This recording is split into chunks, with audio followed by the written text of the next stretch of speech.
Let's look at the hard truth about innovative cultures. This is the article we would be looking at today. Um, Everyone uh,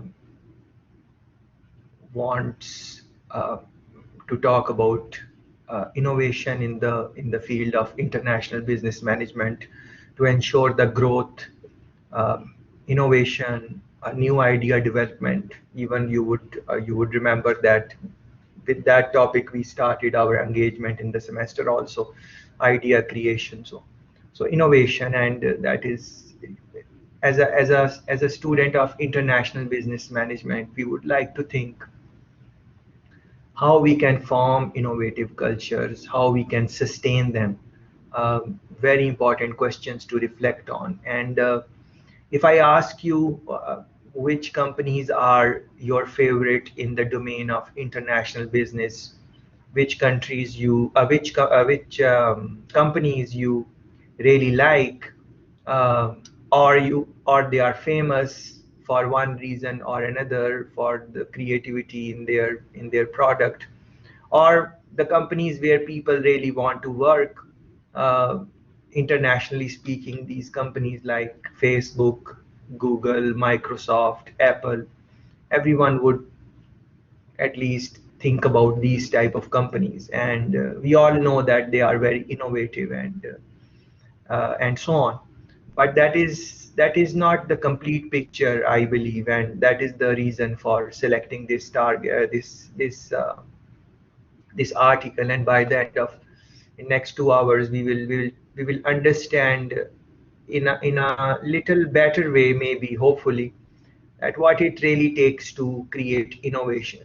And of course there are some positive sides to that, like everyone wants work-life balance, and they want like good working environment and the facilities which work can give them.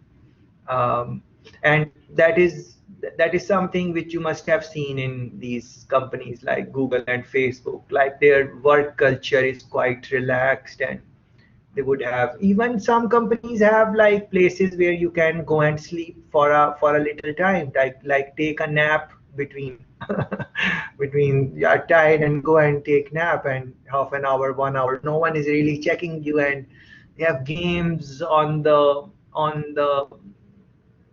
on the compound, and different types of interesting things are there, and we would like to go there and work. So, and those are the companies which are known for innovation and so on. But we would like to really think about like what are the things which maybe people are not talking as much as they should be when they are talking about innovation. We are most of the times talking uh, about the things which are easy on us and not the things which are maybe hard on us. So that is what we would like to think about in next 2 hours. A culture conducive to innovation is not only good for a company's bottom line, it also is something that both leaders and employees value in their organization. And the little introduction I gave you, please think about that in the context of value for yourself as a worker, value for the company, and so on. In seminars at companies across the globe, the authors have informally surveyed hundreds of managers about whether they want to work in an organization where innovative behaviors are the norm. Do they want to work there or not? And if I ask you what type of company you would want to work work in, what should be the characteristics of that company, you are going to say yes, like Sheen is saying Google. Yes, yes, Google. Why? You are paid well, you have the liberty to do different things like work life balance and all those things for which reward you for failure. Very interesting, they reward you for failure and experimentation and those type of things. And in regular companies, if you fail in something, they are going to they are not going to be happy about that. and so on. So if I ask you, you are also going to say yes, why not? And this is the survey they did. I cannot think of, the authors are saying, that of a single instance when someone has said, no, I don't want to work in innovative company. Who can blame them? Innovative cultures are generally depicted as pretty fun. Yeah. So we are most of the time looking at the fun part, that it will be fun to work in Google and Amazon and Facebook and these type of companies. And even if you can think about any local company which is innovative in your, the way you think about it, that is also fine. You don't necessarily have to think about big companies, not necessarily international businesses, any business environment. When the authors asked the same managers to describe cultures, they readily provided a list of characteristics identical to those extolled by management books.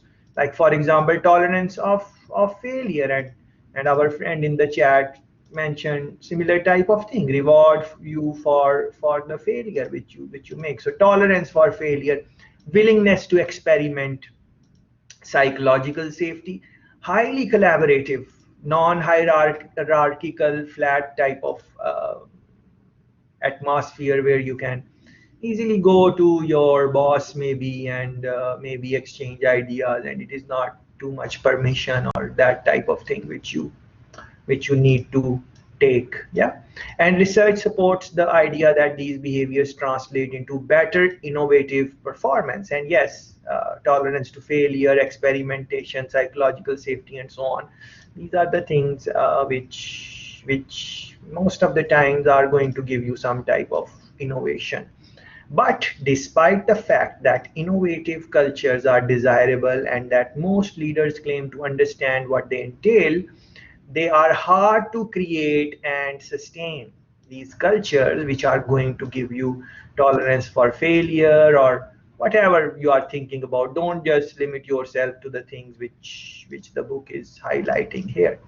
um, it's difficult to sustain them. It is difficult to create them for many reasons. People can become lazy in these type of environment where how you are going to bring discipline, where you are allowed to experiment the things. There has to be some type of discipline also in creativity. So on the face of it,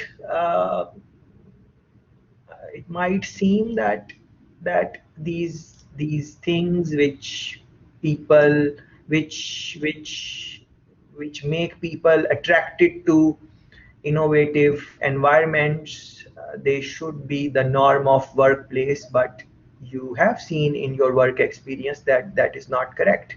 That is not the truth. Organizations are run in the same way they were being run in years and years and years ago.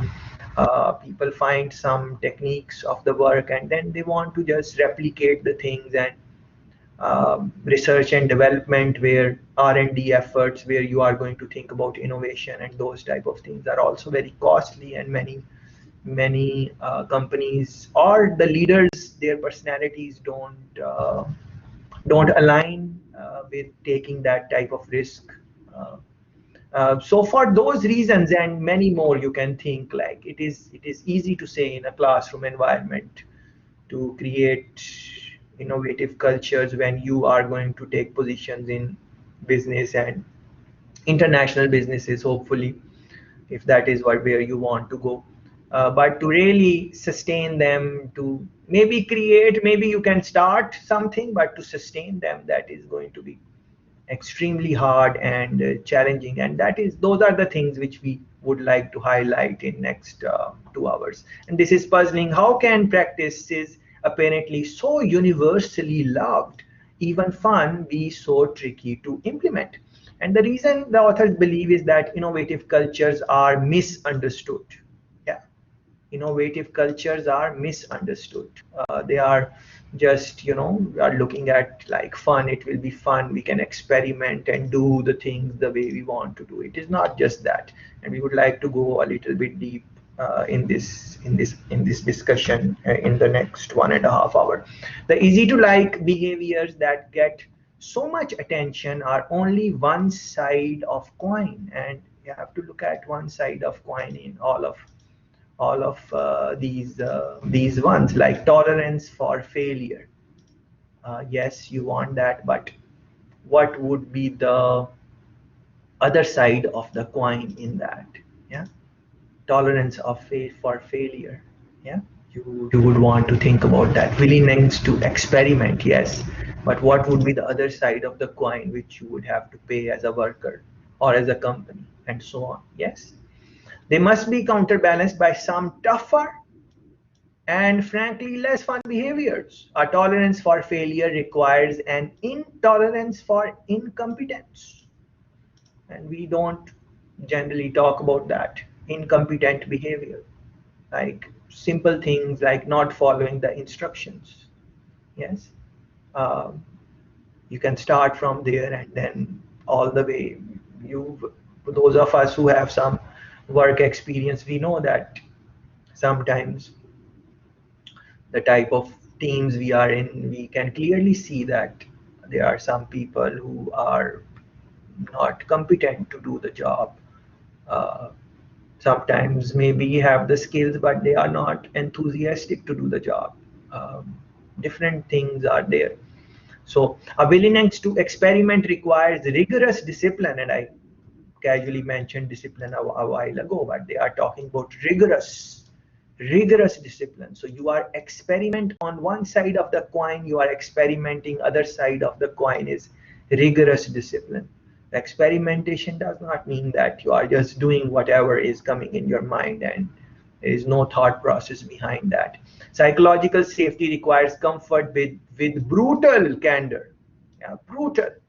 Yeah, uh, honest opinion, like slaughtering the idea which the other person is giving. So how to balance that? On one hand, psychological safety, and on the other hand, brutally discussing the point of view of the colleague which you are going to keep on working. How feasible is that? How easy is it to create that? They are saying that it's hard to create and sustain. So think about this. It's really hard that you want to give safe environment to friends, like in this forum. Everyone is welcome to say whatever they want to say. I am welcome to say whatever I want to say, and you are listening to what I'm saying. So, and when you say something, you can feel that you have psychological safety. But if I say something which you don't agree with, how to engage me in that conversation, or vice versa, because it is two-way street, in especially in business environment. Many times people would would like you can, although I don't feel that anyone is my subordinate or you are students, I'm not thinking like that. We are participating in a conversation on equal terms. This is how I want to think. But let's assume that I am leading you and you are my subordinate, which you are not, but just I'm just making a case that you are my subordinate, and I'm making some point. You, many times you would see where my mind is going, and you would want to say something which is going to go in the same direction. Yeah, because I am evaluating you, I am giving you scores, I am marking your coursework, I am going to maybe guide you for your final exam. So you are, in many ways, you are dependent on me. So in that is the same environment in international, in job market. You are working with your boss, they are going to and see who gets promoted, whose salary increases, who gets laid off in difficult time. So you need to have that type of relationship, good relationship with your leaders in all domains. Yeah, it is like it makes sense also, safety and all of that. But then in that type of environment, you need to like also speak your mind out, and you have to like, it is in international business, you are making product, like you feel that something is missing, you have to say it. And many times it is possible that what you are saying, other people are maybe not agreeing. Someone who is your senior, they made some comments, and now you feel that that comment is not maybe complete comment, and you have to fill in the gaps, or you have to take a different position. How to take that different position in the real world? How to do that? It is not easy. many times people will want to stay quiet, and you make some one or two enemies. Politics is a workplace. Politics is a real thing, and your files are going to go to the same type of people, like some people hold grudges and so on. Yeah. So this, looking at these this all of this dynamics, how to create psychological safety and ensure that people are brutally looking at your comments and, you know, making making assessments and whatever they want to go. That's a question for us to think, and we should be thinking that how to do that. One way to deal with this challenge, which maybe this when I read the article, they did not mention it, but that comes to my mind is like purpose. What is the purpose of the meeting? Like we are meeting right now. What is the purpose of this meeting? Is it, if the purpose is that I want to showcase my knowledge to you guys and I want to tell you that, oh, I'm very smart and I know everything, and like my point of view is the final point of view, then of course there is no need to say anything, because you will understand that this is the personality of our leader. And when you speak, if you are looking for loopholes in my discussion, and oh, he did not mention that, let me bring that, so everyone thinks that he missed the point. If that is the mentality of the people who are in the team, then again that is of not much use. But if the purpose is that, okay, the topic of discussion is um, the hard truth about innovative cultures. The title already is saying hard truth, so yeah, innovative culture. So as an international business, or a regular business, we want to really understand how to create innovative cultures. And it is not about who is saying what, it is that best idea should win. Whose idea is best, without looking at who is saying it. Yeah. But we are always looking at who is saying it. Yeah. Are you listening to me thinking that who is saying it, or you are just looking at my idea? Are you listening to me like your facilitator is talking and okay, I should listen and pay attention, or you are not, you don't care who is saying what, you are just looking at what is being said. Yeah. Now that is very difficult. That bias in thinking is very difficult to recover from, because think about it, all the articles I am selecting so far are coming from a specific journal. So they are coming from Harvard Business Review. So I have clear bias towards that I am thinking that if I am going to speak on any topic, I need to find an article from HBR. There are so many other wonderful journals. I'm not going there. Why is that? It's a bias. Yeah. It's a bias already. Not saying that the articles are not good, of course they are wonderful articles, and but then again that is a bias. Yeah. So because they are published in Harvard Business Review, that is why they are worth our time. That is what bias is. Yeah. It's my bias, if you think about it. Yeah. So we need to find our biases on our own, because no one else is going to really tell that you have bias towards that, especially in an environment where people want to be have a friendly relationships and so on.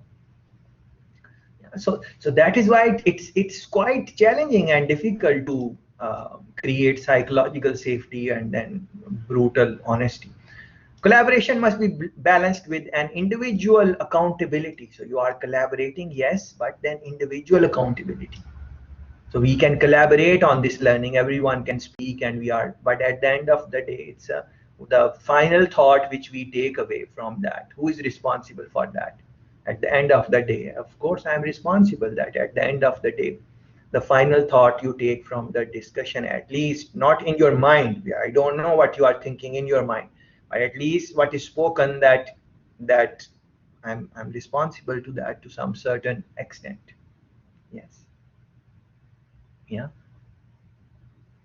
But then if you look at, if you are someone who reads books, and you read the preface of books, you would many times see, especially the textbooks of like academic natures, the authors are going to say in the preface that, okay, this is what the book says is our understanding. Before you implement any concept which is mentioned in the book, you have to consider your situation and your environment and the personalities of the people involved. You are going to see that in almost any good book, because the authors are not like suggesting that you need to do it like this. They are saying that these are the concepts, this is the way we understand. You now go ahead, and you now, if you are implementing something which we are saying, you can, but if that does not work, we are not responsible. Yeah. So quite interesting things. And flatness requires strong leadership, the hierarchical stuff we were talking about, organizational structure. You look at those things in detail, like in courses like MGMT 2008, organizational behavior, and so on, like the hierarchy and all the various psychological domains in organization you look at in courses like those. Innovative cultures are paradoxical unless the tensions created by this paradox are carefully managed. Attempts to create an innovative culture will fail. And that is why we don't see a lot of innovative culture in organizations, because it is difficult. It is difficult. Um, Everyone is different. If you have to have structure, so that even people who are different, they can follow some type of structure. But then you have to give some type of liberty also for innovation. And many times when we give liberty, then people are going to do different things on under that, different things, very different things. And sometimes they can backfire also.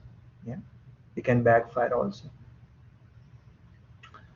So think about these things. Okay, we are going to see mainly 5 things in this article. Let's start looking. Number one, tolerance for failure, but no tolerance for incompetence. So you can fail, but the failure should not be resulting from your some incompetence or negligence or something which you overlooked, or so it is not. You fail after doing all the due diligence and all the things humanly possible. After that, if you fail, then it is different story. But if you, it's like you prepare, like you look at all the recordings, pre-recordings, and you read all the textbooks prescribed in the course outline, and you are attending all the sessions, and you are reading on your own also, and you are exchanging ideas with me, and you are listening to other people also through various mediums, and you have mastered various concepts mentioned in the course outline or in the books, and you have done all of those, and you have prepared for multiple choice type of questions, and you have done everything, and then something happens, don't miss the exam, and you take it, and you are not late for exam and everything. After doing all the things which are humanly possible, if something happens, like you don't get the score which you are thinking about, maybe you get a 75 and you are thinking of 80 or 85, you are thinking 85, you get 75. So at that point in time, there is no need to really worry about it, because you did everything. There is no other thing which you did not do. You went all out. And after that something happened, and okay, then it's the idea is, don't get unnecessarily worried. And now you see, okay, what did I not do? See people who got maybe 85, what was their structure, and where did they spend most time, and then maybe recraft your strategy and go back. Yeah, so you did not. And by fail, I mean that failure, what is failure? The way I was looking at it in this example is your inability to reach your goal. Yeah, not failure like you are getting less than 50 or something like that. Uh, That should not happen anyways. You fail or you don't fail. You should your failure should be you got a 50.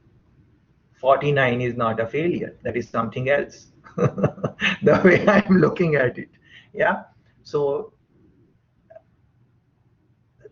this is at that point in time, then maybe you can maybe celebrate your failure or the learning experience which you got from there. But if you are not like doing anything and you are just studying the night before and writing the journal the night before and everything was like done in a haphazard manner and all of that, and after that if you did not reach your target or you failed, and then you are saying that the company should be tolerant to failure because that is where the innovation is going to come. How am I going to learn if I don't fail? And we learn from our failure sometimes and all of that. Then that is not what what what people who talk about failure and embracing failure in terms of innovative culture. Then maybe we are a little bit off in that. But anyways, let's look at what they are saying. Given that innovation involves the exploration of uncertain and unknown terrain, it is not surprising that a tolerance for failure is an important characteristic of innovative culture. Some of the most highly touted innovators have had their share of failures. So they are giving examples: Apple's Mobile Me, Google Glass, Amazon Fire phones. They came with a lot of bang, but they got banged from the from the market. And yet for all, and these are big companies, yeah. So it's good thing to reflect, like even big companies like these, they go through things which don't really work out. And Google had, like Google Plus, there was some networking uh, app they were, I think, making Google Plus or something like that. You can read about that. Let me check if I'm correct or not. Yeah, Google Plus something, and then they discontinued, no longer available. Yes, yeah. So Google Plus, you can see. So it's a social networking service which was started by Google. Why it did not work out? Why was that? So, and then we need to think about these type of examples. And yet, for all their focus on tolerance for failure, innovative organizations are intolerant for incompetence. They set exceptionally high performance standards for their people. Yeah, exceptionally high performance standards. That is something need to reflect on. Like when that it's not that they failed because the target was low. This failed for some other reason. Yeah, then that is why they are celebrating. And that is why it is very hard to land in companies like Apple, Amazon, Google, Facebook, so on. It's very difficult because they are looking for talent from all over the world. Yeah, and they have so many choice to find the best fit for the job and best skills and so on. They recruit the best talent they can, exploring risky ideas that ultimately fail is fine, but mediocre technical skills, sloppy thinking, bad work habits, poor management are not. So if these were the reasons of failure, then of course it cannot be celebrated. People who don't meet expectations are either let go or moved into roles that better fit their abilities. Steve Jobs was notorious for firing anyone he deemed not up to the task, and by anyone we mean anyone, no matter how high they are in the company. Yeah. And you can do some more research on that. He was quite ruthless in that regard. And that is his love for highest performance standard. You don't meet the standard which is asked for, you go home. At Amazon, employees are ranked on a forced curve. Please read about forced curves. And the bottom part of distribution is culled, yeah, slaughtered.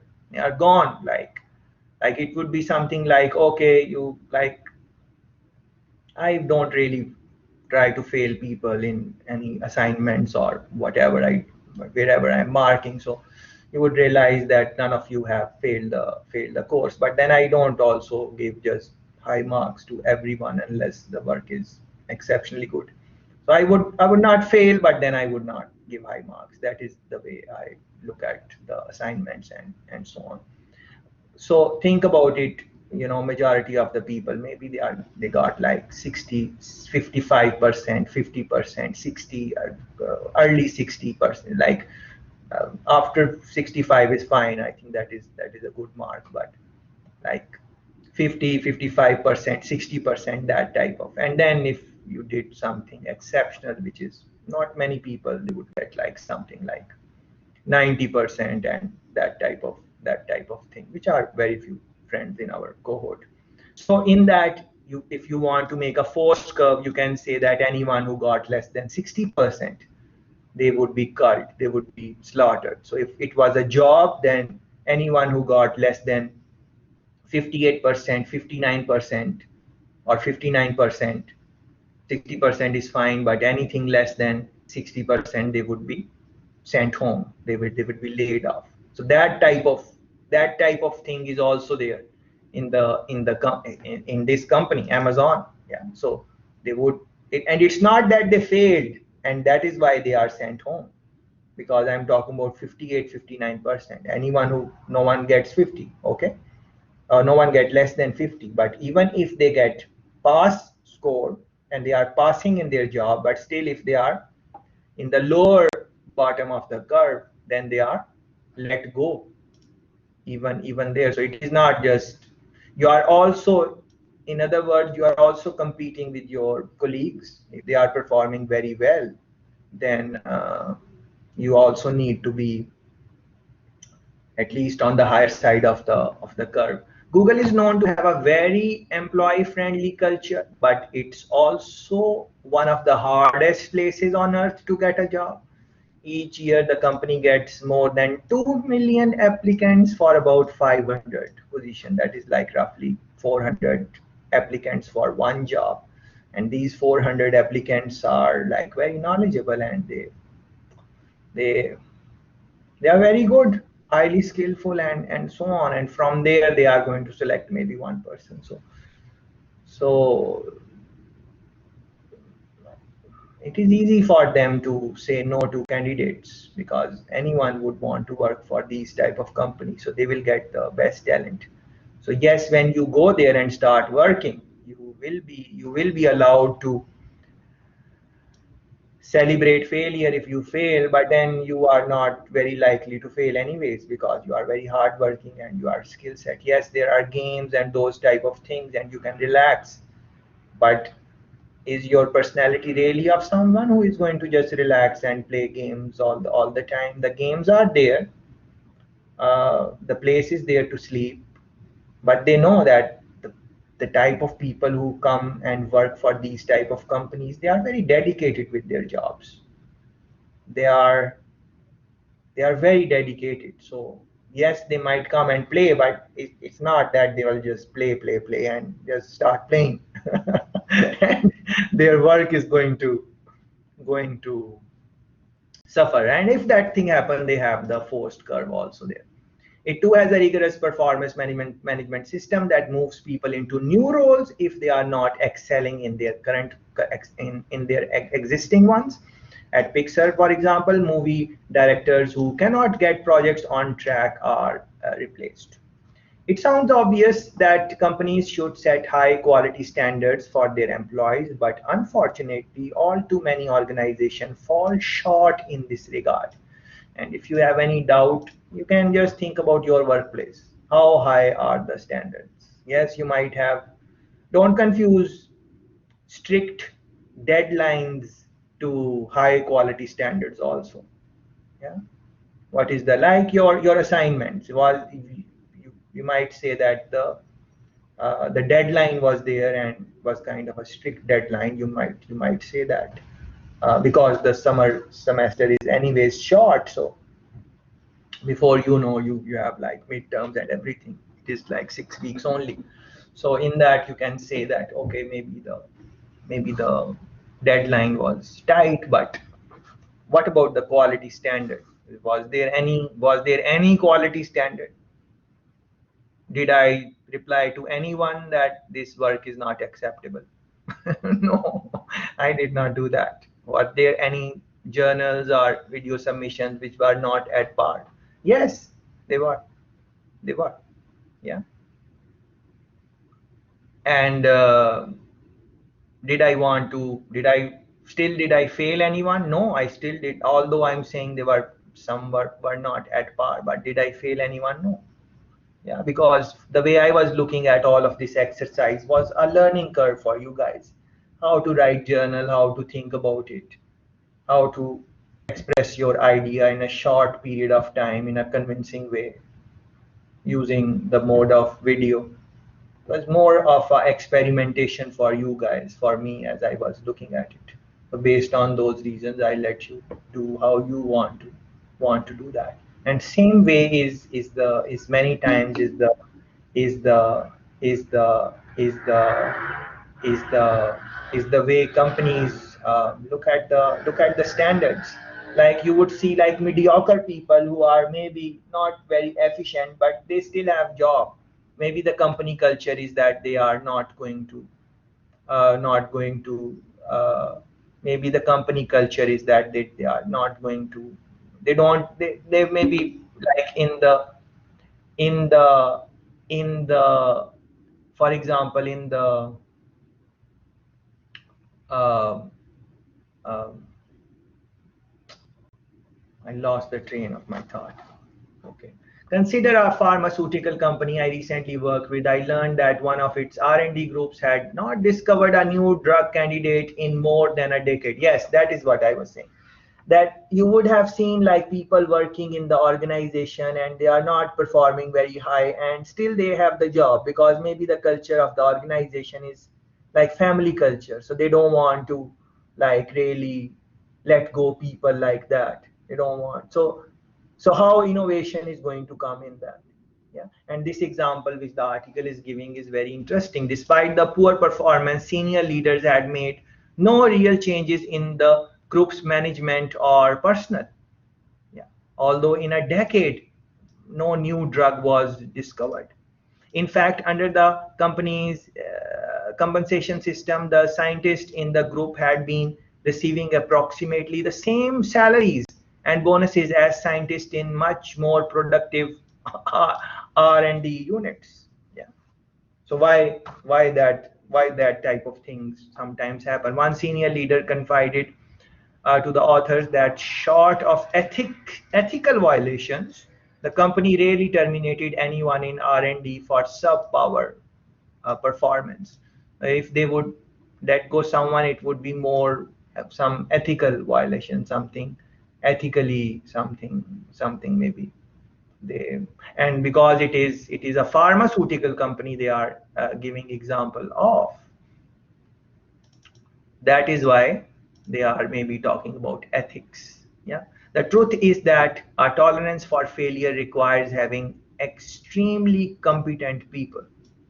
Please make note of this, because I have mentioned tolerance for failure many times, many times in the live sessions also. And if you will do any other course with me also, or you have done, you would realize that I have mentioned this concept, tolerance for failure. So this is the line which you need to remember whenever, at least whenever I am saying tolerance for failure. This truth you want to remember. The truth is that a tolerance for failure requires having extremely competent people, extremely competent, dedicated, focused, energized, enthusiastic, who love their job, who are not just working for the money. They have a higher purpose. And personally speaking, I don't believe in work life balance also. Yeah, so you can, if you like work life balance, or that is fine. I'm not telling you guys to do anything on that. I'm just sharing my thought that this work life balance is something which, but on a personal note, I don't agree, especially if you want to go very high in whatever you want to do in your life. Yeah. Attempts to create novel technologies or business models are fraught with uncertainty. You often don't know what you don't know, and you have to learn as you go. And that is why in failures you are learning on that. Failures under these circumstances provide valuable lessons about paths forward, but failure can also result from poorly thought out designs. So if that is happening, poor design is there, then or flawed analysis or lack of transparency or bad management, if these things are there, then it's not a failure to be celebrated. Google can encourage risk taking and failure because it can be confident that most Google employees are very competent. So they can encourage risk taking and failure. But the type of companies you and me maybe work, they cannot say very openly, oh, experiment, or take no problem if you fail, because people are already not doing the basic things in there. If people are, when I already know that maybe most of us in the group, and no disrespect to anyone, it is just everyone has their own priorities in life. It's very unlikely that anyone is really reading the books in the course, in the syllabus. It's very unlikely. Maybe one or two have started reading it, and if that is the case, very good. I stand corrected. If you all of you are reading it, I would be very happy. But I'm just saying that that is not the culture. So in that type of culture where people are not going to read the books and so on, then how I can say that if you fail, we will celebrate the failure? I cannot say that, because the effort is not being put already. Yeah.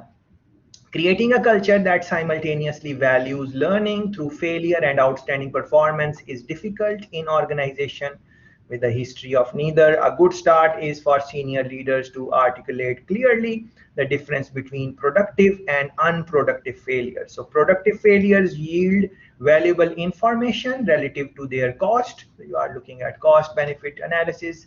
A failure should be celebrated only if it results in learning. Some type of learning is there. Yeah. And learning is very, like, different people learn different things from failure. As a matter of fact, this is very interesting, and um, it's rarely I read this line in these type of articles. They are saying that the celebrating failure misses the point. uh, and the point is that we should be celebrating learning, not failure. Very interesting, very beautiful point. I have not read it many times in these type of books or articles. A simple prototype that fails to perform as expected because of a previously unknown technical issue is a failure worth celebrating if that new knowledge can be applied to future designs, and future designs will improve and so on. Launching a badly engineered product after spending 500 million developing it is just an expensive flop. Building a culture of competence requires clearly articulating expected standards of performance. And think about it. Uh, let's go deep in this line. Building a culture of competence requires clearly articulating expected standards of performance. How often your bosses or your superiors tell you and clearly articulate, clearly explain you the expected standards of performance? How often that thing happens? Do they tell you like every month? Do they tell you every week? They tell you every day? Do they tell you only in the appraisal type of meetings done after a year or quarter? Because there are so many other things to do. If I am leading you and I have to tell all the time to you that okay, this is what is expected from you, if I have to tell you all the time what is expected from you, it's not feasible. Yeah. It's not feasible. So just like in the course outline is there. How many have you have read the course outline line by line? what is my expectations from you guys in this course. They are there, but I really doubt that many people would have taken the time to read it line by line. Not really. Yeah, there are many things which I feel you should do when you are taking this type of course, like international business management. Yeah. So maybe people are so, but do am I telling you my expectations every time I'm meeting you guys? No, I'm not. I have to do other things. If I start doing that like every time, then it's not feasible. Yeah. So same is with the organization. Same is like this motivation and all of those things. Yes, very good. It's good if the leader can motivate and so on. And but if they have to motivate you like all the time, then how it is going to really work? Every time your motivation is low, you need someone to motivate you. It is going to be quite challenging. It's going to be. So then how to think about innovation and those type of things, and celebrating failure and so on. If such standards are not well understood, difficult personal decisions can seem difficult, or worse, be misconstrued as punishment for a failure. Senior leaders and managers throughout the organization should communicate expectation clearly and regularly. They should, and that is the point I was making, that maybe they should, but it is hard. It's not easy. You can tell them like once in a while, but every now and then, to just talk about these things, the simple things which people should think on their own, it can be very difficult. Yeah. And our friend has just read my mind. Find people who are maybe passionate. It helps in many ways, and this is just one of them. Hiring standards may need to be raised, even if that temporarily slows the growth of of the company. Yeah. And even this thing, this point, like find people who are passionate. Yeah, but that can be challenging also, like to find people who are passionate. Is that easy? Is that easy? Yeah. So it's not easy. It's very difficult. So again, that thing which I say all the time, like find people who are passionate, motivated, not just working for the money. And yes, all of those things are, I'm saying it in the environment. But it's difficult to find those type of people. So how to find that type of talent? And even once you find that type of talent, how to keep that talent? It's very difficult to keep that talent. It's very difficult to keep continuously keeping that talent. So how to keep that talent? Yeah. Because if that talent can get demotivated, they want to experiment, and your culture is not giving them the experimentation. They want to do different things in a different way, and your culture is not. So as an international business manager, these are very difficult questions which you would want to think about. They are very difficult, and there is no answer for these questions, I'm afraid. Not like someone can say, okay, do it like this and it will work. No, it is not like that at all. Because people are involved, because different markets are involved, and so on. Uh, this is very good point. Find out what people are interested in. Yeah. Find what people are interested in. Yeah. Find out what people are interested in and give them the liberty. But again, the problem would be sometimes people are not in. They are just interested in having a job. They are not interested in anything else. They just want a job, 9 to 5 job, and I have a job, I'm okay. If I don't have this job, I want some next job. Just give me any job. I don't really care. I should have a job, and I will just work on the job.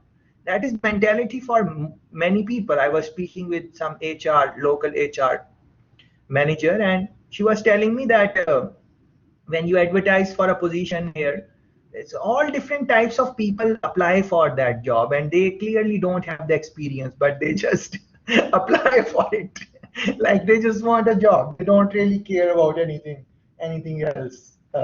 So what are those people interested in? They are just interested in having a job, or they are just interested in completing some task. Like for example, I asked you guys that the video, you can select any topic of your choice, any topic, any topic, and do your thing on that, as long as it is linked with international business. And everything is linked with, you just have to find the link, and anything, you can link anything with international business, no matter what. Yeah. But many people did not really, spend too much energy in that task. And I take the point which Vicky was, I think, saying that okay, this was hard and you have not done it many times, and condense your thought in 3 to 5 minutes. Again, that is also very hard, and other things he was mentioning. But the point I'm making, you want to now, I want you to find what you are interested in, and so you can do the task on that. But many times people are not interested in anything. They are just interested in their salary, which they are going to get at the end of the week, or the month, or whatever. So if that type of environment is there, then different type of strategies would be there for innovation. Then you won't have the games rooms and sleeping rooms, and when you can come to the work whenever you want, and you can go back to your home whenever you want. These things which we like in companies like Google and Facebook, then those things are not for us, because of these reasons which I'm trying to so that is the paradox which the article was talking in the beginning. Like, we want the positives which are there in the companies, which will allow innovation, right? Like ability to fail, all those things, yeah, positive things. But then the negative things which we are not, like the discipline, the hard work, dedication, focus, those things we don't really want to spend so much time, because they are hard, and the other ones are, it's at least seem easy. Yeah. Very interesting, very interesting thoughts to think about. Managers are especially uncomfortable about firing or moving people when their incompetence is no fault of their own. Shifting technologies or business models can render a person who is very competent in one context incompetent in another. Consider how digitization has impacted the value of different skills in many industries. That sales representative whose deft interpersonal skills made him a superstar may no longer be as valuable to the organization, and someone who is a software engineer, and they can tell what type of customers will buy what, maybe that type of person is more valued. But then a different skill set is required from those type of people. For example, a PhD in applied mathematics, and then it's a different way of hiring them and keeping them engaged and so on. Keeping people who have been rendered obsolete may be compassionate, but it's dangerous for the organization. Anywhere you are seeing incompetent people in your organization and they are still there, yeah, it's like, okay, you are compassionate, but, and that is how companies go down. That is how they go down. Like, take any company, take UV, yeah. What do you think about UV? As students, are you happy? Are you satisfied? You are not satisfied? What are your thoughts? Think about them. Think about the type of people you deal with. Are they competent or they are incompetent? All different types of people who you, like direct contact, like you have direct contact with me, and indirect contact, you have to do many things, like many other things you have to do on UV, right?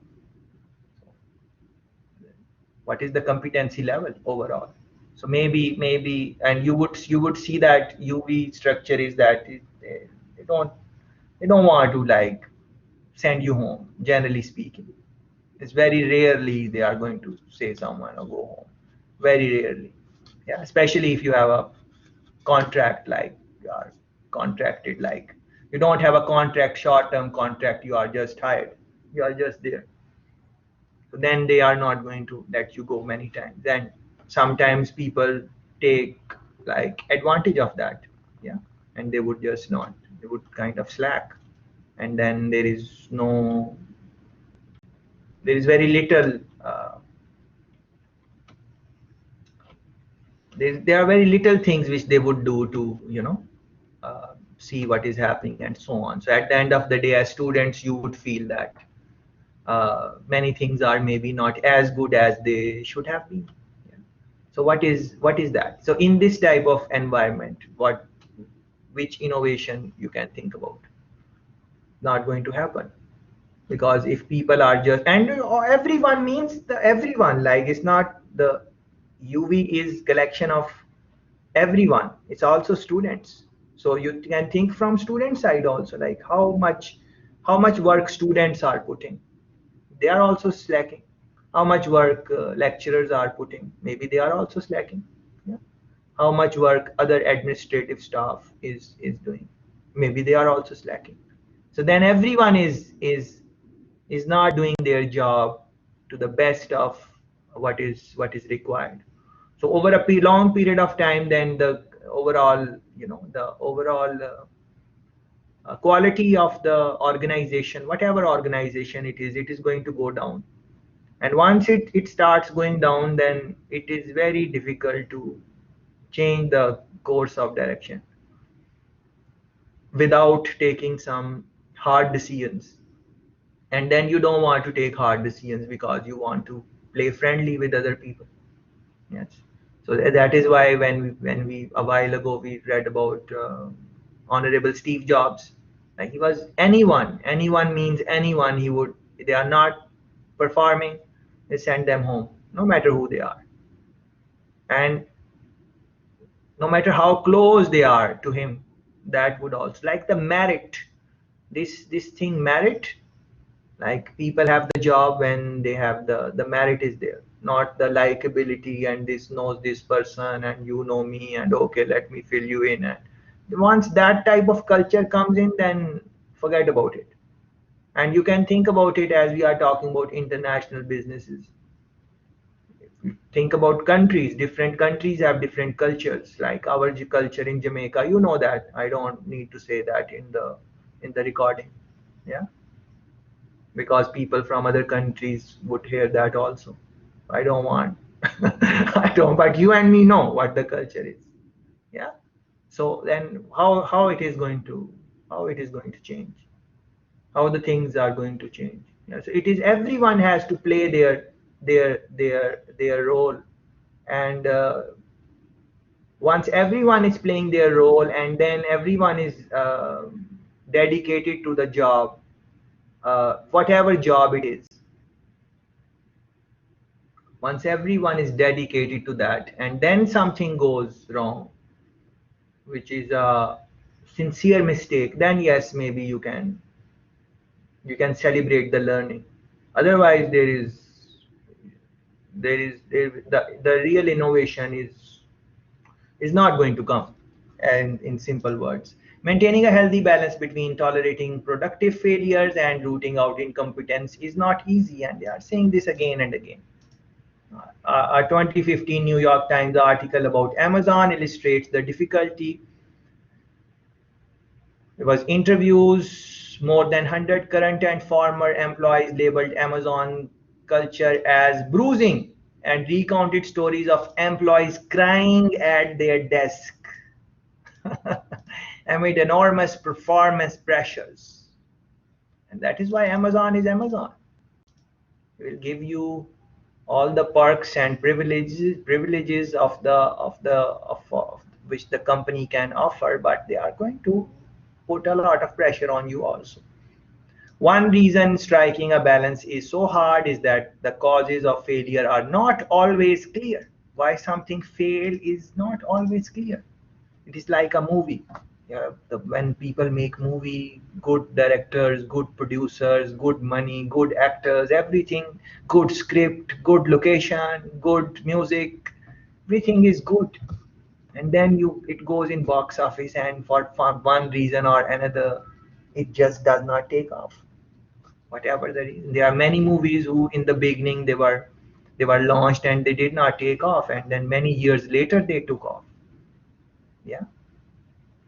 So there is no recipe. If there were a recipe, then every movie would be a super hit. Every movie, because then people would say, okay, this is the recipe. Follow this. There you go. Every business would be international business if there would be a recipe. No one would really fail if there were a recipe for success. But there is none.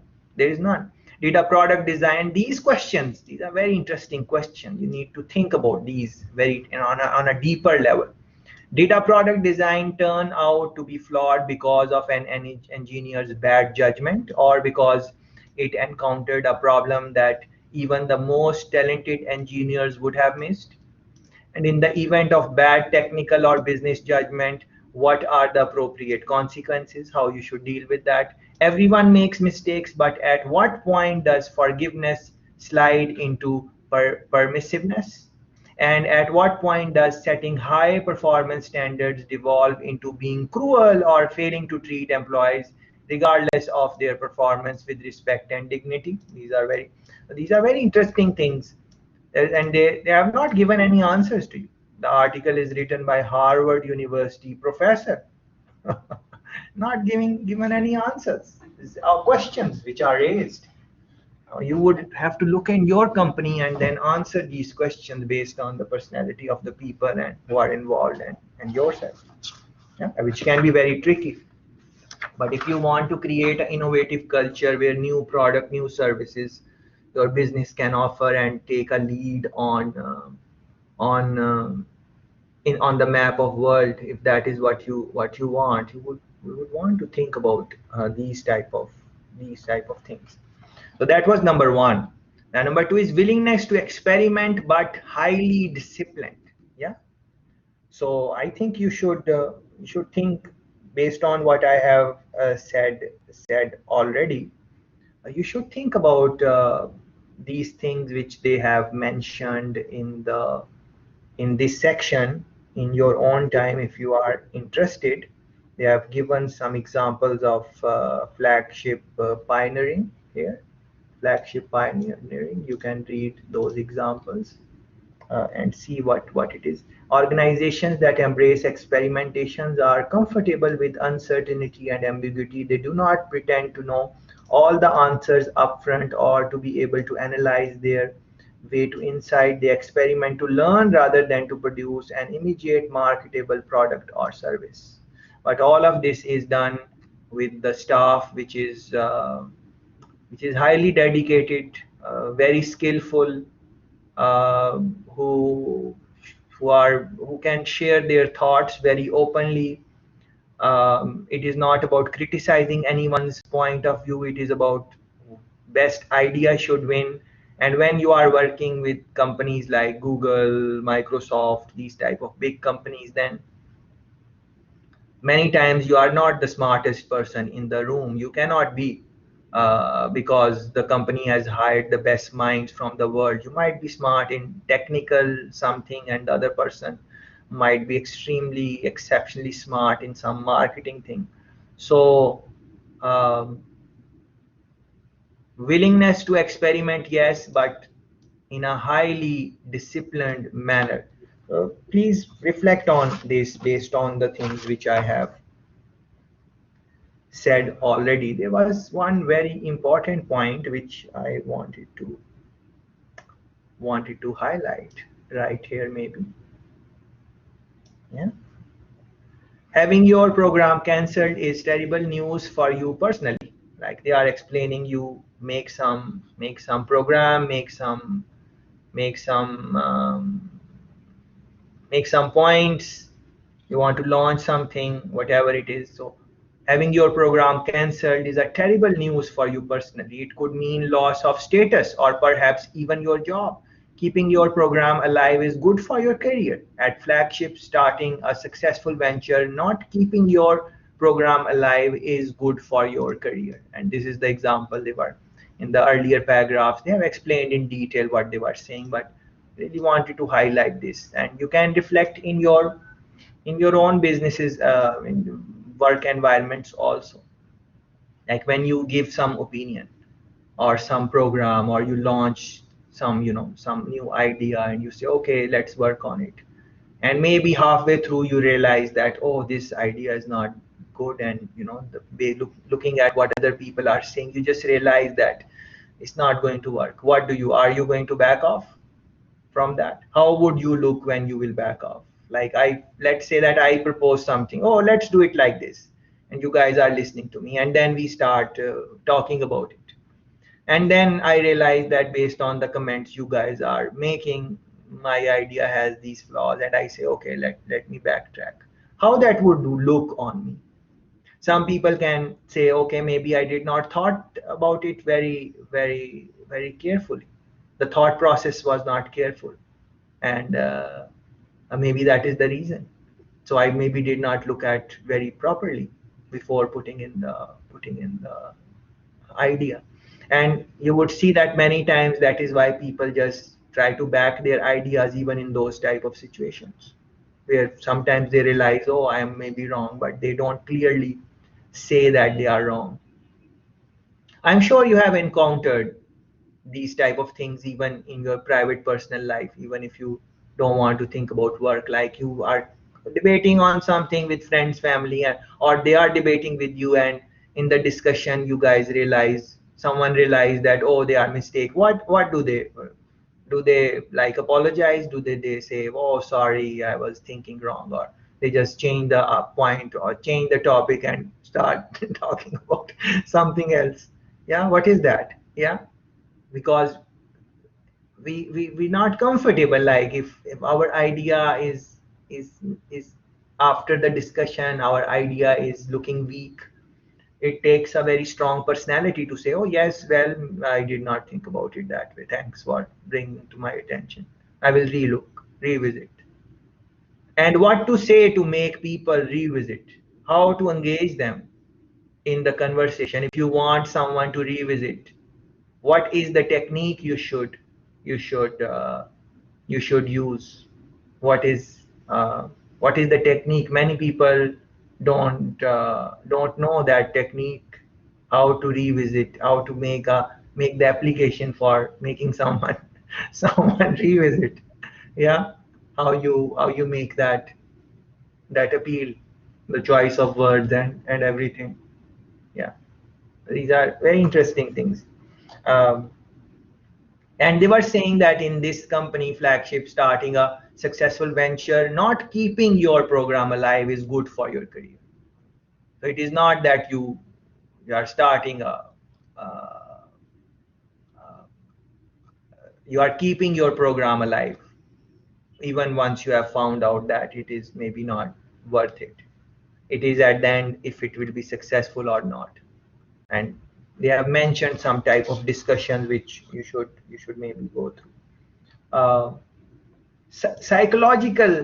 psychologically safe but brutally candid. Yeah, this is very interesting. Let's go through that. Psychological safety is an organizational climate in which individuals feel they can speak truthfully and openly about problems without fear of retaliation. Yeah, and please recall the comments I made about this in the earlier part of our conversation today. Decades of research on this concept by HBR professor indicate that psychologically safe environments not only help organizations avoid catastrophic errors but also support learning and innovation. For instance, the team with they found this research that teams with nurses who felt safe speaking up about problems mastered the new technology faster. If the nurses were able to speak freely about the problems, they would master the new technology faster. If people are afraid to criticize openly, challenge superiors' views, debate the ideas of others, and raise counter perspectives, innovation can be crushed. Yeah. But then think about it, how hard it is to, you know, openly challenge some superior's point of view. Yeah, your boss, and you are openly challenging their point of view. How to, that is why I was saying it's good to think how to make your pitch, what words to use, what not to use, debate the ideas of others, debate. So yes, in the earlier part, I don't know if I finished that thought or not. The thought I was having is that when these type of situations come where you have to say something which your superiors are not agreeing. I was trying to share some thought in my head, like the purpose. Uh, yes, I think I did that. Yeah, purpose. So again, let me repeat it because it is. I think it is very important. Even when I'm reading this, those the same things are coming again in my head. So let me reiterate the point just to ensure that you guys think about it. Like, the purpose should be same, your purpose and my purpose of this meeting. If our purpose is same and not to safeguard our own opinions, and the same purpose means the development of the idea, development of the product for international business, in this scenario, to ensure that all of us understand this article which we are discussing, uh, in the context of our own situations. Of course, if that purpose is is same, then these type of, sometimes these type of situations don't really come. Because let's say, even if someone criticize, like, let's say I make some, like, for example, I said I don't believe in work life balance. So that is quite controversial to say. So any one of you can say that, oh, why are you thinking that work life balance is not important? It is very important. Yeah. So you are criticizing my point of view, which is perfectly fine. I have no problem with that. But I'm saying, like, when the criticism comes, I should not think about it as a criticism of my idea. I should think, and that is how I try to think also, is that we want to understand that what type of environment is best to create innovation. And in that, some sub theme came in which I made that comment. So our goal is to understand what are some of the things which we need to keep in mind to ensure an innovative culture. So that is the objective. So when you are making some comment, your objective is the same. When I'm making some when I'm taking some criticism from you guys, my objective is same, that our end goal is to ensure that we understand how to create and sustain innovative cultures, something along those lines. Because our purpose is not self, it is not, I'm not trying to save my thoughts from your criticism, and you are not doing that either. Because our purpose is something bigger than the criticism will not seem criticism, because we are trying to improve, we are just trying to improve the idea.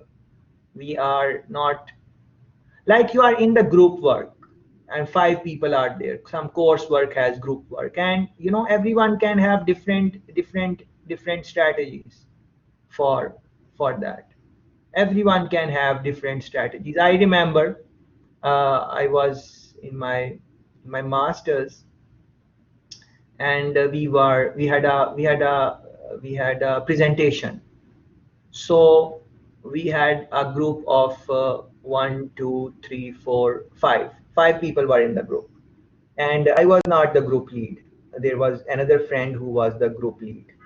Of course, after the consensus and uh, um, I was okay to work under his leadership and so on. I had no problem.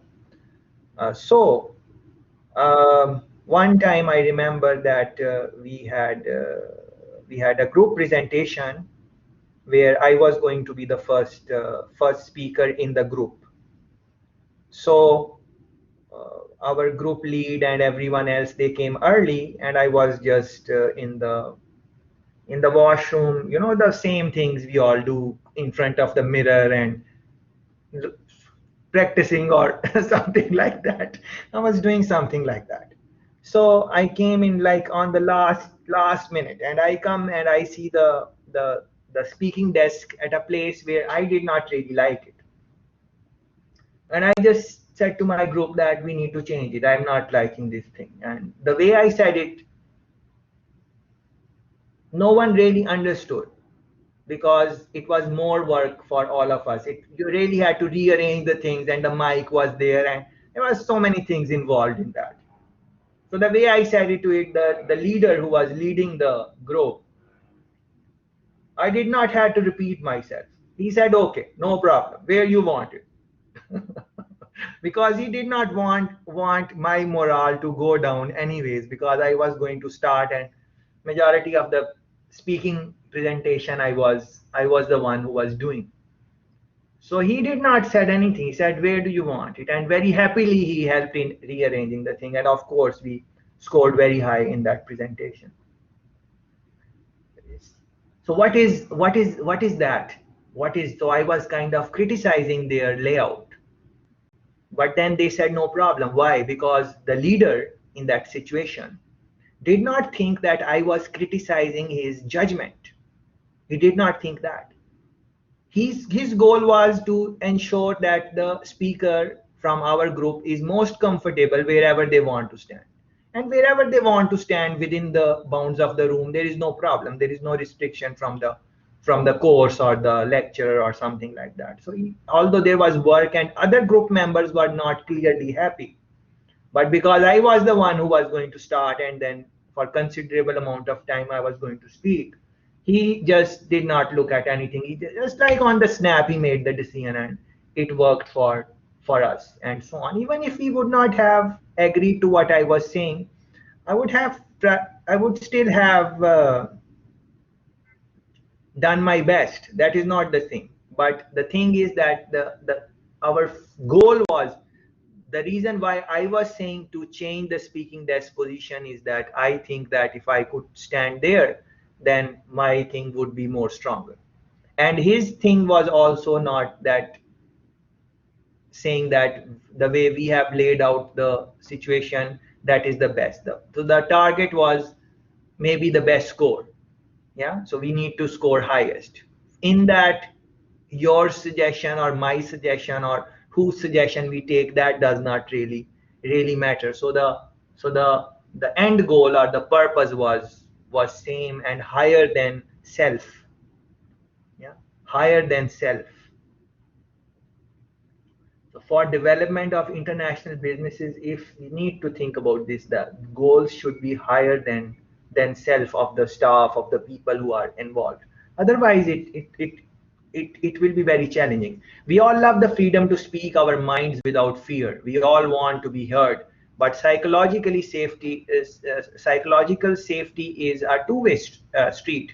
If it is safe for me to criticize your ideas, it must also be safe for you to criticize mine, whether you are higher or lower in the organization than I am.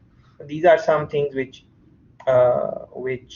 you might want to think about. They have highlighted very interesting things in these next two paragraphs. They are talking about criticism, and we have done a separate article on that.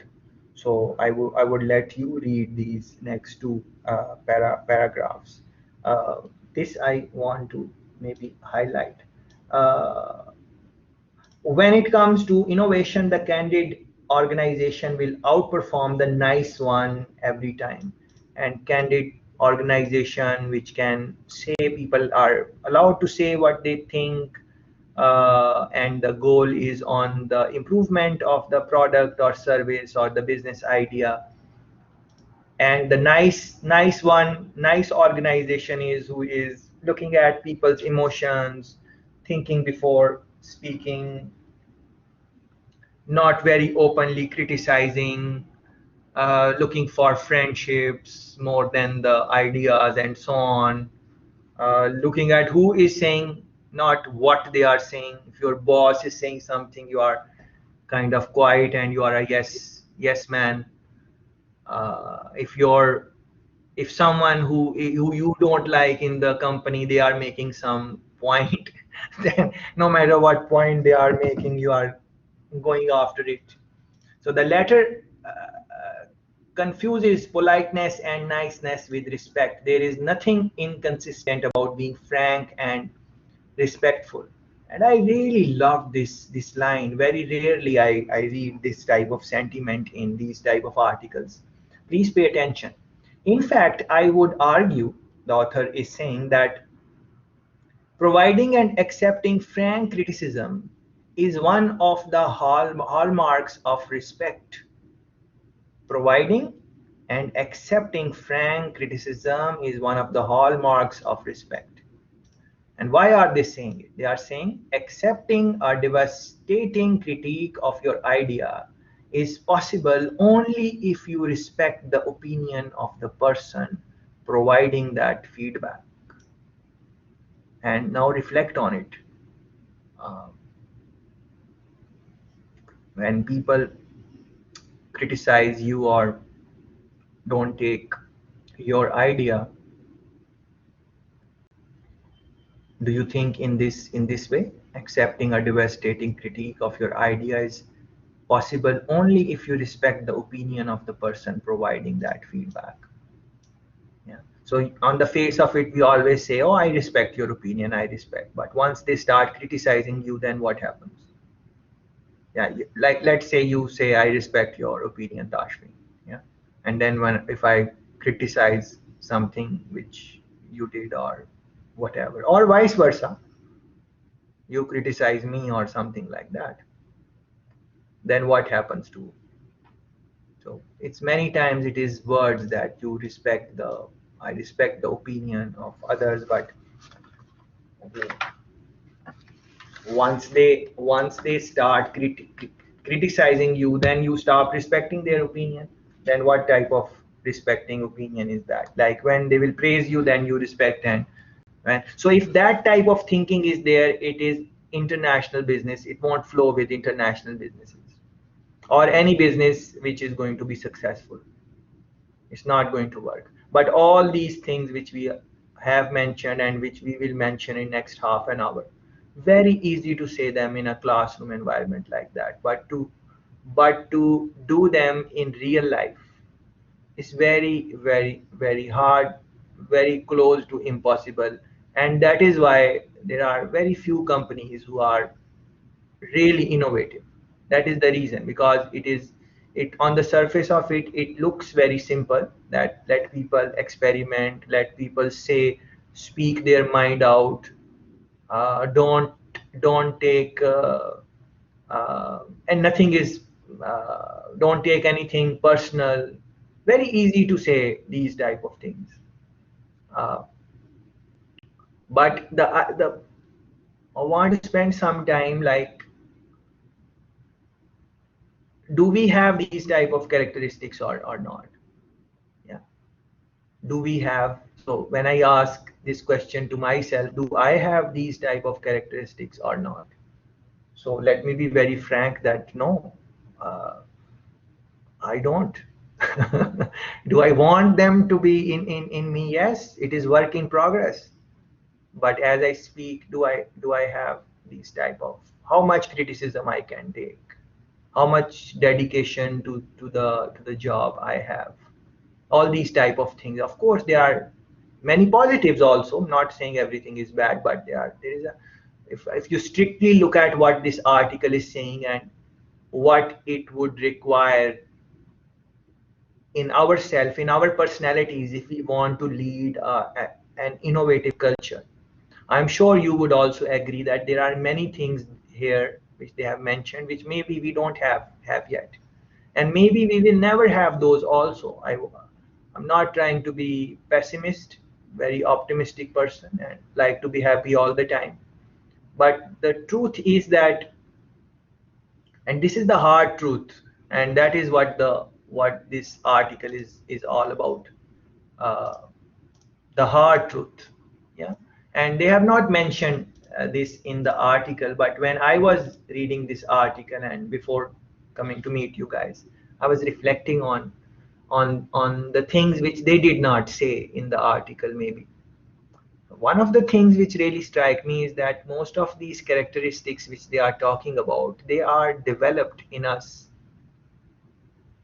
way before we are going to join any type of work environment. We develop these characteristics are developed in our personalities. And where is our personality formed? I would like to argue that it is not even formed in the university. Uh, it is formed in the place where we grow, maybe like our families, parents, guardians, brothers, sisters, the type of activities which we do in our life, how much different activities which we have done, like openness to doing different activities, like involvement in sports, for example. Like, you learn about, for example, leadership.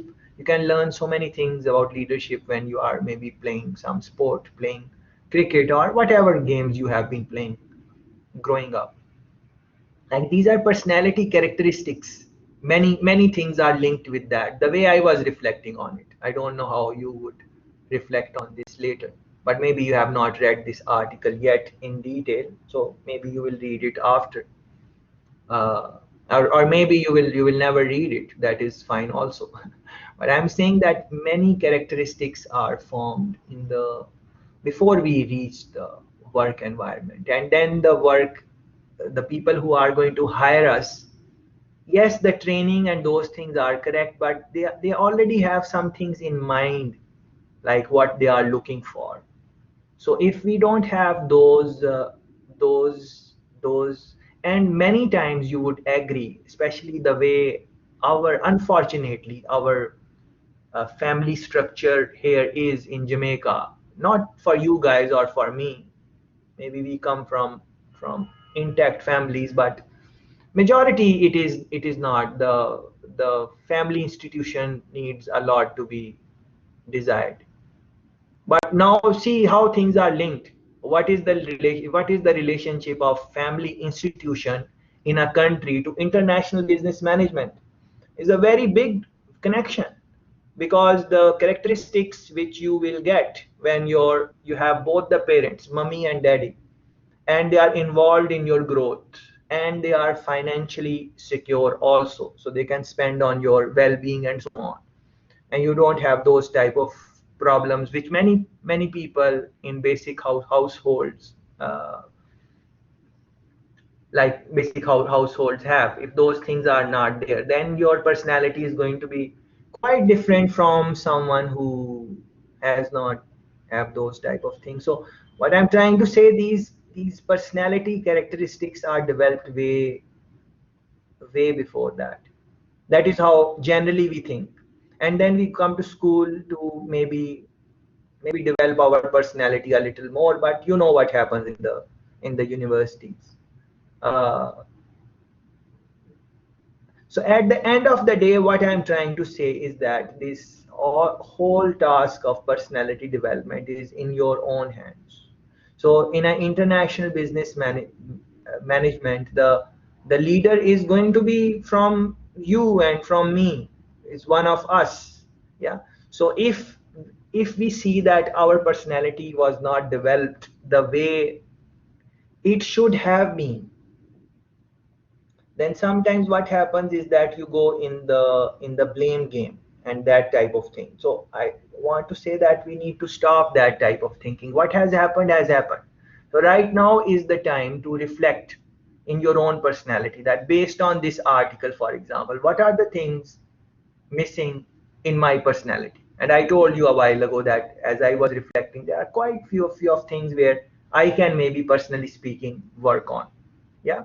So then you start working on that in your own time. uh, and that would be a work in progress, a effort on continuous improvement, and so on.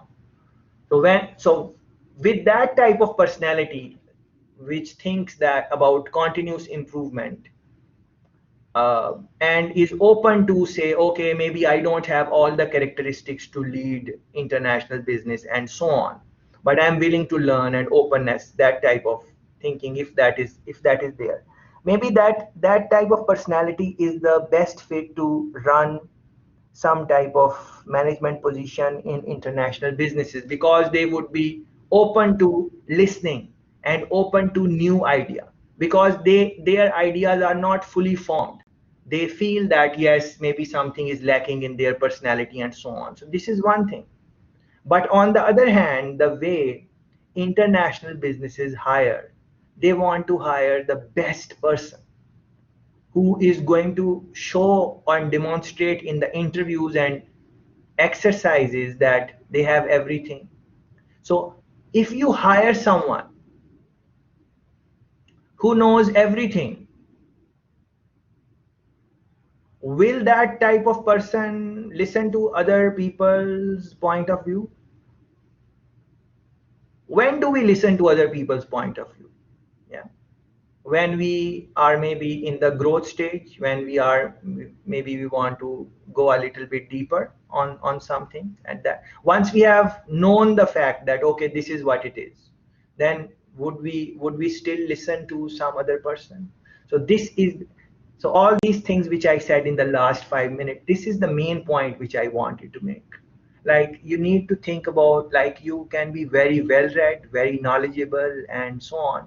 At the same time, you have to build this characteristic, the ability to listen to other people when you know that maybe what they are saying is not correct. Just listen to them, because sometimes what happens is that opinion, the idea starts with something which maybe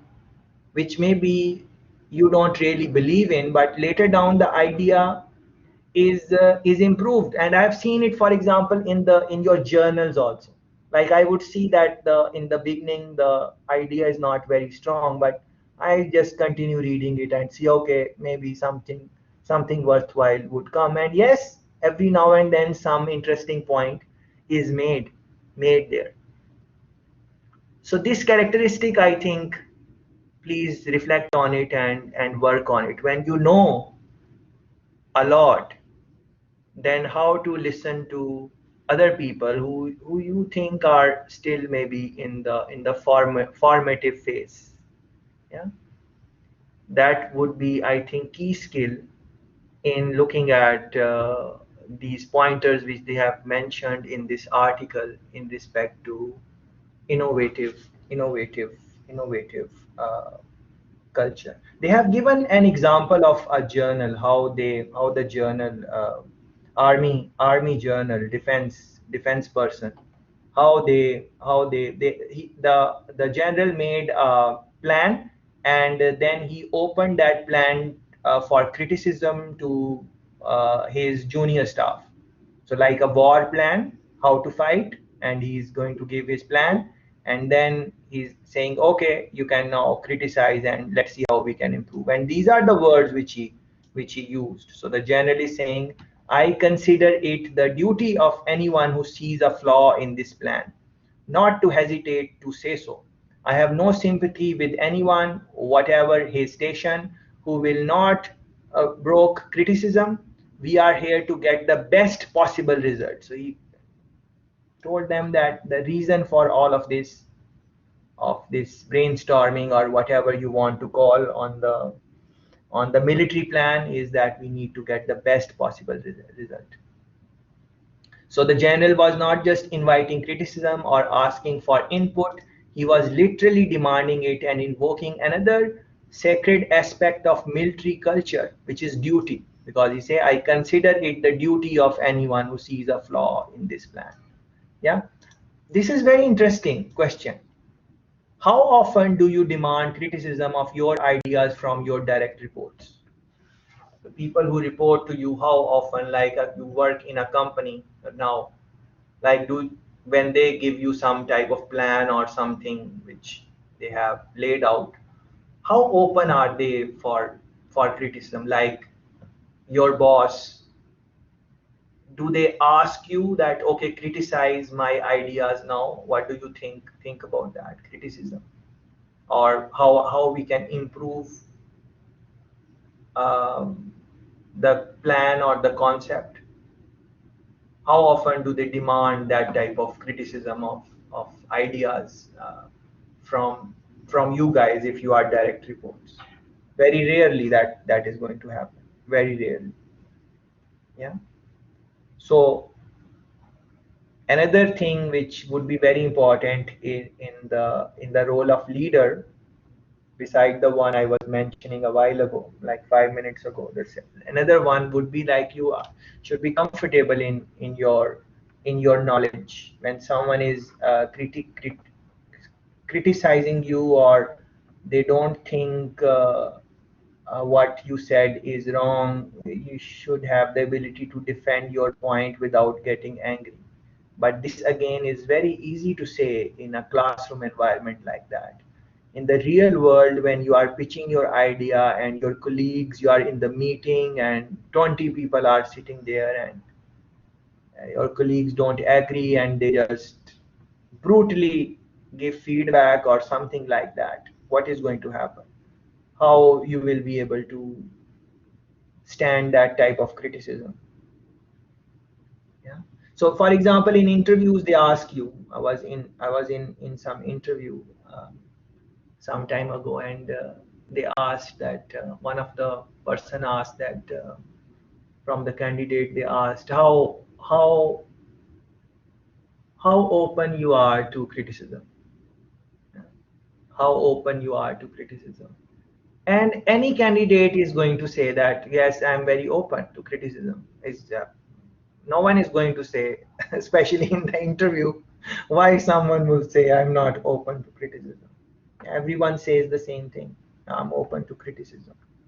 But think in your own life how open you are to criticism. Yeah, very few people are open to criticism, very few. And that is why there are uh, few companies who are able to create that innovative culture.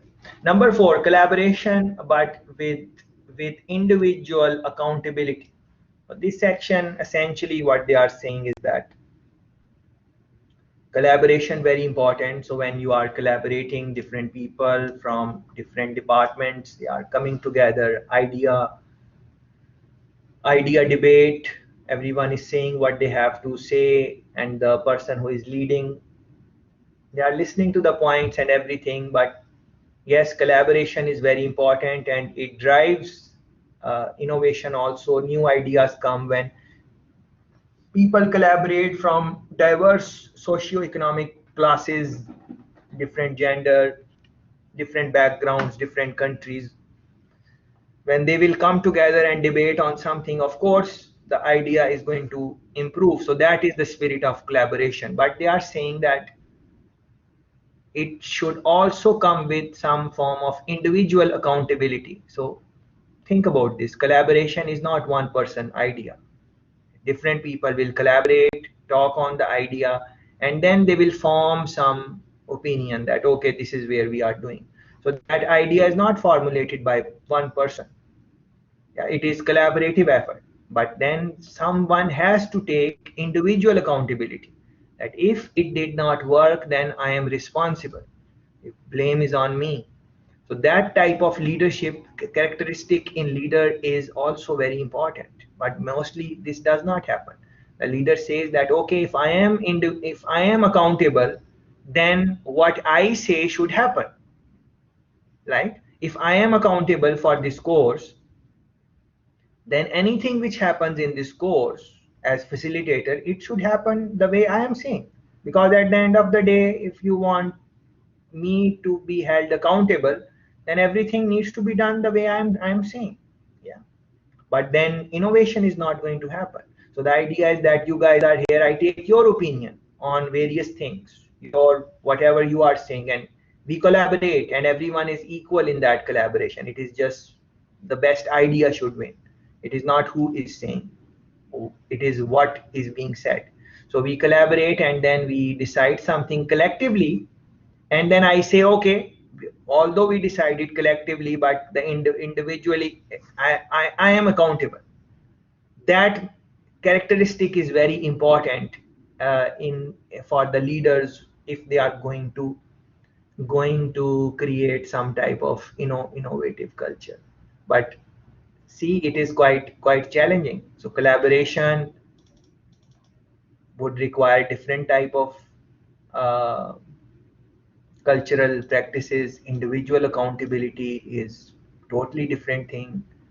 What type of accountability is best accountability? You might want to think about that. It's very interesting. What type of accountability is best accountability? The best accountability is when you are accountable to yourself, not to anyone else. Yeah. Not to anyone else. Other people are making you accountable for things, yes, but you still make yourself accountable and you ask yourself, did I do my, did I share my best idea or not? Like you submit your coursework and yes, you are accountable. I hold you accountable and I look at your work, critique it sometimes, and give you your score back. So you are accountable to me, for example, in that. So that is the accountability, but that is not the best accountability. Best accountability is that you look at your work now and then you say, okay, I got a 15, 16 out of 25. Look at your work and see what how I could improve yourself. Ask yourself this question before you ask anyone else. Did I put my 100%? How I could improve this? Or the video, how I could improve? Is the topic I selected is very interesting, or I was just summarizing whole chapter? what idea I selected to talk about in international business? Which idea I wanted to speak about, those type of things you are. So best accountability. So these companies like Google and these top companies which are very collaborative, their people hold themselves on self accountability. Not all, of course, there are not all the people are good people working in these type of companies. Different type of people are there, but we would say that majority of the people would have some type of mechanism of holding themselves accountable. When you are accountable to yourself of something, not to the company, not to the, so if, so that type of maybe thinking, if that comes in, then maybe collaboration and individual accountability is going to be interesting thing to uh, maybe maybe reflect on or think about. And the last point they are making is flat but strong leadership. So they are talking about hierarchy. So some companies, they are top to bottom, like the leader, then the manager, and then the assistant manager, and then the line managers, and so on, different type of top to bottom type of picture. But then there are some other organizations where the hierarchy is pretty flat, where anyone can speak with anyone uh, without going through step by step bureaucratic type of environment. So for innovation culture, they are saying that yes, it is good that if it is a flat uh, model they are using, but still it would require very strong leadership. And all the things which I had mentioned uh, in terms of characteristics in the last 1 hour or so, they are part of of strong leadership. If you think about it, they are part of it. So please reflect on what were some of the characteristics which were mentioned in this article. Uh, Not in this article, when I was speaking about it, the personal human characteristics, because they are going to form the personality of the leader. and how strong that personality uh, is. Leading the journey, all cultural changes are difficult. Organizational cultures are like social contracts specifying the rules of membership. When leaders set out to change the culture of an organization, they are, in a sense, breaking a social contract. It should not be surprising then that many people inside an organization, particularly those thriving under the existing rules, resist. And if you have work experience, you can maybe reflect on it, in which situations you resist, uh, and how that is maybe how that impacts the innovation in the company. Leading the journey of building and sustaining an innovative culture is particularly difficult for three reasons, and want to reflect on these three reasons. First, because innovative culture requires a combination of seemingly contradictory behaviors, they risk creating confusion. A major project fails. Should we celebrate? Should the leader of that program be held accountable? The answer to these questions depend on the circumstances. Was the failure preventable? Were issues known in advance that could have led to different choices? Were team members transparent? Was there valuable learning from the experiences, and so on? Yeah, so you have to think about these type of questions. Without clarity around these nuances, people can easily get confused and even cynical about leadership intentions. That is number one. Second, while creating behaviors required for innovative cultures are relatively easy to embrace, others will be less palatable for some in the organization. Those who think of innovation as a free for all will see discipline as an unnecessary constraint on their creativity, and so on. So what this one is essentially saying is that people are different. I might say that discipline is important if you want to be innovative. Maybe you are also innovative, but for you, being disciplined is something which does not work. Yeah. So that can be very tricky. Third, because innovative cultures are systems of interdependent behaviors. They cannot be implemented in a piecemeal fashion. Think about how the behaviors complement and reinforce one another. Highly competent people will be more comfortable with decision making and accountability, and their failures are likely to yield learning rather than waste. It depends on how competent those people are. That is why the organization where they would have more competent people, they would be maybe more open to uh, taking the risks which are required if you want to be innovative. Disciplined experimentation will cost less and yield more useful information. So again, tolerance for failed experiments becomes prudent rather than short-sighted. Accountability makes it much easier to be flat, and flat organizations create a rapid flow of information which leads to faster, smarter decision. And if there is something which is not making sense as I am going through, uh, don't worry about that. Uh, you would have to spend some time with the article to really understand what are the things they are asking you, and you might want to read maybe 2 3 paragraphs and then reflect on them and think about them and then come back to article.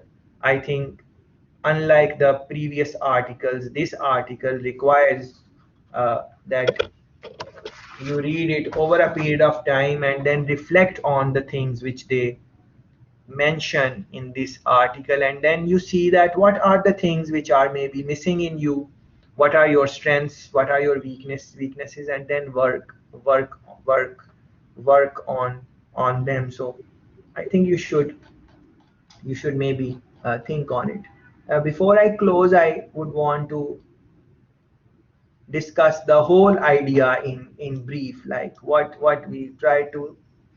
we did what we could in the time we had, but what is the idea in brief? So first is the frustration, and frustration is what is the frustration? The conventional wisdom is that successful innovative innovation depends on providing an environment where there is A tolerance for failure, a willingness to experiment, it's safe to speak up, and it is highly collaborative and non hierarchical. The reality is that these elements do not suffice. Yeah. So, you want to create innovative culture in your international business or wherever you are, you would want to say, okay, I should have these type of things, but just these things are not enough. Just tolerance for failure, willingness to experiment, speak up, being highly collaborative, non-hierarchical, flat type of structure. These are important things, and these are the things which attract us to these top innovative companies. But the article is essentially saying that these things are important, but they are not enough. Just having these things are not going to give you the benefit of making your company an innovative company. So what is missing? Each of these easy to like behaviors must be counterbalanced by tougher behavior that is less fun. And what is that tougher behavior? And intolerance for incompetence. They are not no tolerance for incompetence. Rigorous discipline, brutal open expression, openness to expression, a high level of individual accountability, which I was trying to explain a while ago. Self accountability maybe, and strong leadership. And these are things which are missing. Yeah, many times we are tolerant to incompetence because we want to keep friends. We don't want to say negative things to other people. Yeah, in your groups, for example, like even for school, you sometimes you don't say negative things to other people, and if you say, what happens? They backfire. Yeah. uh, Rigorous discipline. Now, how many of us have rigorous discipline? Yeah, discipline. Yeah. Brutal open expression. How many of us can take open expression of other people, or give other people say things to other people very openly, because people can they might not like it. And high level of individual accountability. Yeah, these things are missing in the so these things which are like tolerance for failure and those type of things are not going to work unless we also have these things, because the idea is to counterbalance. Yeah. And in all of this, in the nutshell, what should be the role of the leader? And here is where I would like to close. Or you can think about follower also. Yeah. So leader of a big organization, international business or not, does not really matter. Yeah. Such a culture generates tensions. Yeah. When you are going to give brutal, honest opinions, and you are not tolerant to incompetence, what do you think is going to happen? Yeah. What do you? I was speaking with a friend who works for government of our country, and I said to him that how many staff is working in your department, and he gave me big numbers. And I said, less people can if I said to him, if I come into that job, then I'm gonna let go many people, because we don't need those many people in your department to work, and it was a government job. And he laughed and he said, that is why they will not hire you. Because in the interview you are going to tell them that this is what your intention is. So the in the government jobs, the sometimes when they are not efficient, the reason is this, like they are just keeping everyone. And in the corporate world, they are more strict than the government type of job. So such a culture generate tensions that must be carefully managed. Uncertainty and confusion must be addressed with decisiveness and transparency. And transparency is again a big issue. People who cannot adapt must be shut out. Adapt. Yeah. So are you going to let go people who cannot adapt? It's a difficult, and that is, you said in the article that Honorable Steve Jobs, he would let go anyone who is not performing at the standard which he has set. And that is why he became Steve Jobs. That is why Apple is where Apple is. That is why Google is where they are, because they have no tolerance. They give you a lot of perks, privileges, but they also ensure that there is no tolerance for incompetency. Yeah, the temptation to take shortcuts must be resistant. It's a long journey, and as I was saying somewhere during the points I was making, that it's a lifelong commitment. It's not the characteristics or the things which you study in a course like international business management. If you think that all these things are going to come in a short span of a semester, that does not happen. You will have to identify different areas of growth where you want to grow, and then work on that, and then over a long period of time you improve. And that is the same spirit of international businesses also. uh, any international business, you look at it, it has spent at least 20 years looking at various things, no matter which business you look at now. So I hope you will think about these things. This was a relatively longer article, so if something is again not clear, I would suggest that you read the article and read it slowly and try to digest it. And if anything, we can talk on anything which you would like to talk going forward. Thank you very much.